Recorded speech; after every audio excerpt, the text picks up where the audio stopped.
Hey guys, my name's Alan, Fall of Autumn Distro here on YouTube, and I thought I'd take some time to show you guys a kinetic typography tutorial. I make a lot of these types of videos, and people are always asking how they're made and which programs I use and that. So I thought I'd walk you through some of the steps. Everything I show here is going to be very basic, so I can kind of fit it into a normal timed video and also not to talk over everyone's head.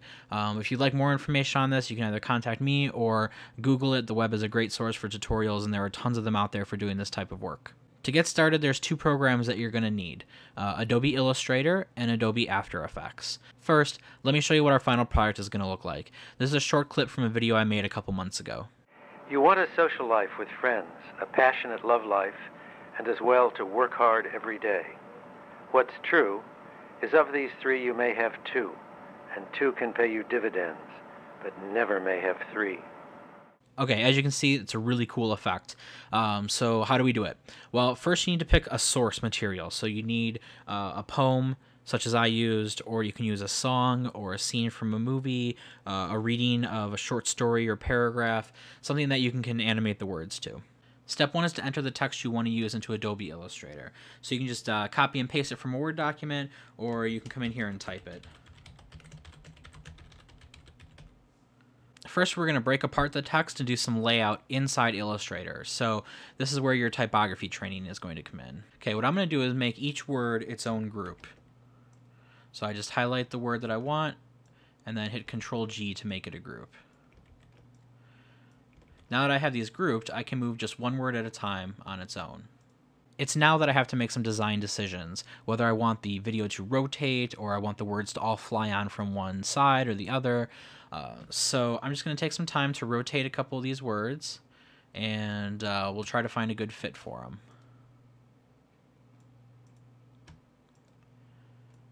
Most of it's all just trial and error the first time you do it, so don't be too worried about getting everything perfect, because you're not going to.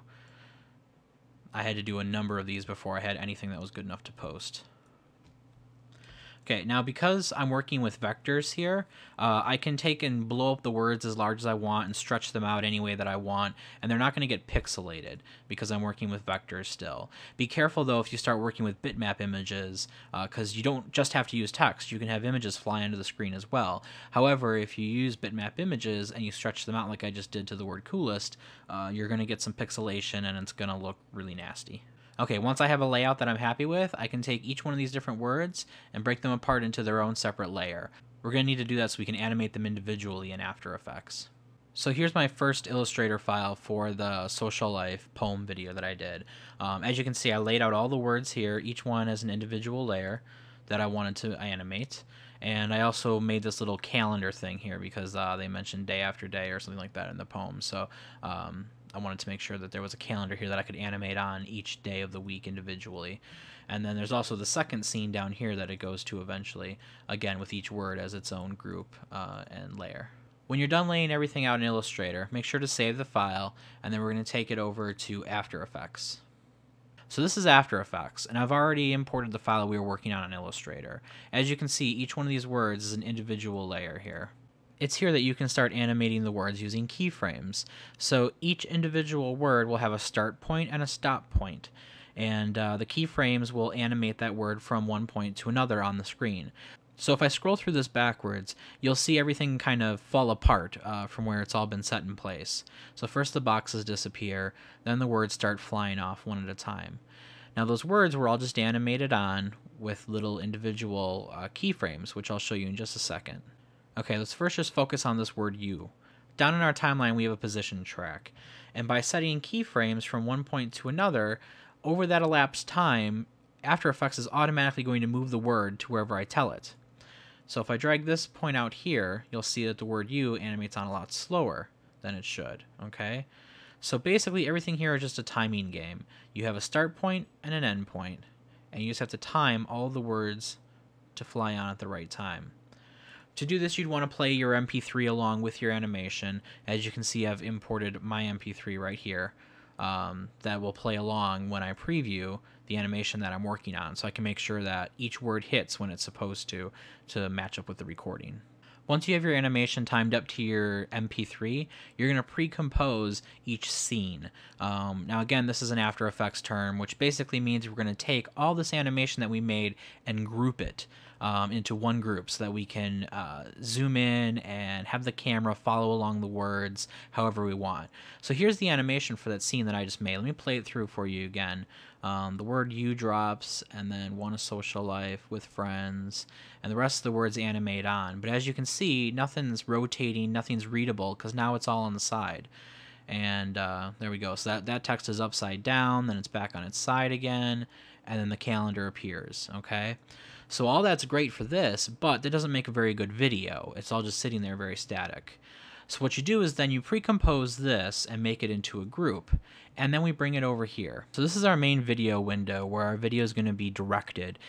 Here we can take that group that we just made and we can zoom in, we can pan, we can rotate, we can do all kinds of fun stuff here with the camera to give the video a little bit of movement. So this time, if you watch, our words are going to drop into place just as they did before in our little group. However, this time, instead of just staying static, we're going to rotate and zoom in so that we can read the next section of words. Now, nothing's changed in our pre-composition, okay, in our group. All those layers that we had here, all the animations that we did here, it's all still the same, okay?